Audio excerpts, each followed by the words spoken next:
packed vigil of the Crimson Eyes. In the heart of a forgotten forest, an isolated village called Dusk Hollow lived under one rule: never look out the window after midnight. The elders warned that if anyone broke this rule, he would come to claim their soul. Matthew, a skeptical traveler, arrived at the village on a cold night. He laughed at the villagers' superstitions and rented a room at the local inn.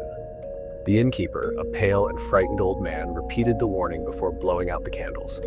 If you hear something outside, ignore it. If you feel like you're being watched, pray. But for God's sake, do not look out the window. Matthew rolled his eyes and lay down. The silence of the village was unsettling, but soon he fell asleep. Bang, bang, bang, bang. A dry knocking sound echoed from outside. He opened his eyes and held his breath. More knocking. Something was scratching against the wooden walls.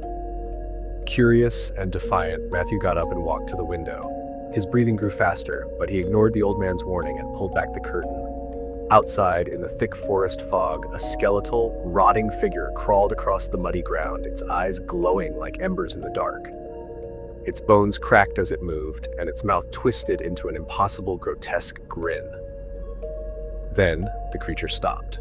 Slowly, its head turned toward Matthew, its crimson eyes locking onto him. Matthew stepped back, trembling, but it was already too late. The glass shattered, and cadaverous hands reached inside. He tried to run, but the creature's claws dug into his shoulder, pulling him outside. His scream tore through the village night, but no one came to help. The next morning, the window was intact. The room was empty. Only muddy streaks on the floor showed that someone had been there. The villagers simply murmured a prayer and went about their day, because they knew the truth. Whoever looks out the window after midnight is never seen again. Let me know if you'd like any changes.